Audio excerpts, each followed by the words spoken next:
People like you don't belong here. This place sells homes that cost more than your entire bloodline has earned.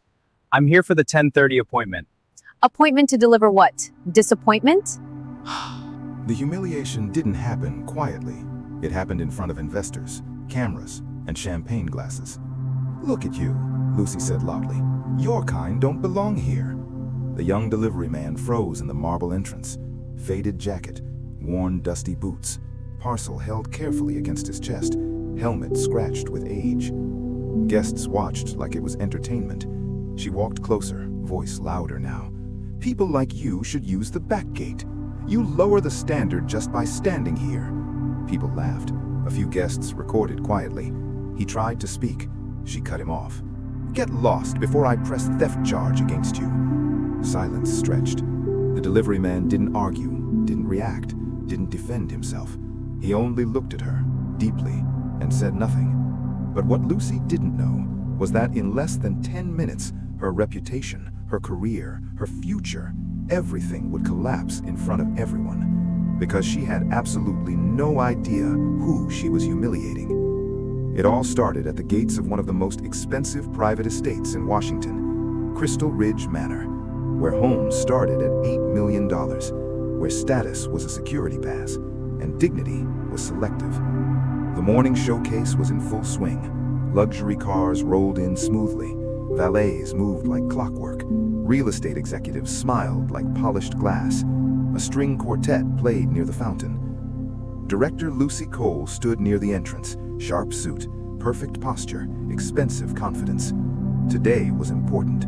Major investors were coming. A controlling stakeholder was rumored to attend anonymously.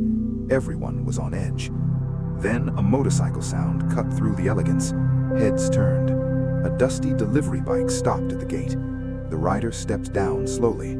Worn boots, faded jacket, delivery box strapped behind him, helmet scratched with age. He looked completely out of place. Lucy frowned instantly. "Why is he here?" Security hesitated. "He says he has a scheduled entry." She laughed. "With who? The trash collector?" Light chuckles around her. The rider walked closer, calm, unbothered. "Good morning," he said gently. "I'm here for the 10:30 appointment." Lucy looked him up and down, slowly, deliberately. "Appointment to deliver what? Disappointment?" Laughter burst from two agents nearby. He remained calm. "I'm here for a meeting," he repeated. "With who?" she snapped. "Board level." That triggered louder laughter. One agent actually clapped. "Oh, this is good. This is very good." Lucy stepped closer, voice louder now, performing for the crowd. "Let me help you understand something," she said. "This place sells homes that cost more than your entire bloodline has earned." Gasps, smirks, side eyes. "You don't ride into a private estate showcase like a lost courier and claim you're here for board meetings." She turned to security. "Why is he still standing here?" The rider didn't argue, didn't flinch. "I have confirmation," he said calmly. He reached for his phone. She slapped her folder against his hand, knocking it down. "Don't start acting important. It doesn't fit you." More laughter. A few guests recorded quietly. She circled him slowly, like an inspection. "Look at your jacket. Look at your boots. You smell like fuel and cheap roads." She leaned closer. "People like you should stay where you belong, outside gates like this." Security stepped forward. "Sir, please leave." The rider asked one question. "Is Mr. Halverson inside?" That name changed the air slightly. He was the chairman. Lucy scoffed loudly. "Now he knows executive names. That's cute." She turned to the crowd. "Next, he'll say he owns the place." More laughter. He picked up his fallen phone. Still calm, still steady. "I'll wait," he said. Lucy's voice hardened. "No, you won't." She pointed toward the road. "Remove him." Security took his arm. He did not resist, but just before he stepped away, he said quietly, "You may want to check today's acquisition file." She laughed in his face. "You may want to check reality." 10 minutes later, inside the glass signing hall, investors seated, documents ready, tension high. Chairman Halverson stood. "We will now welcome the new controlling stakeholder." Murmurs spread.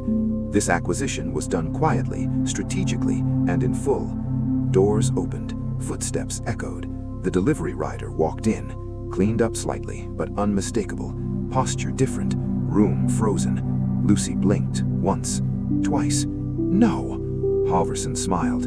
Ladies and gentlemen, meet Bryant Reyes, majority buyer, new controlling owner of Crystal Ridge Holdings. Silence detonated across the room. Champagne glass dropped somewhere. Lucy's face drained. That's not possible. Bryant looked at her calmly. Security escorted me earlier, he said softly. Very efficient team. No one laughed this time. Halverson continued. He requested anonymous access to observe operational culture. Several heads turned towards Lucy, hard.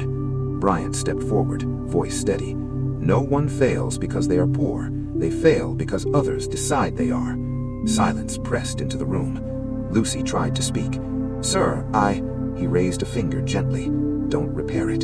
Too late. I came to see how you treat people with no visible status. You were educational. He turned to the room. Luxury is not marble. Luxury is behavior. He signed the ownership file, closed the folder, then added one final line. Effective immediately, gate leadership is being replaced. No shouting, no revenge speech, just calm execution, which hurt more. Bryant picked up his helmet, walked out the same way he came in. Only now, everyone stood. If you believe respect should never depend on appearance, drop a heart in the comments and follow for more powerful stories with real-life lessons.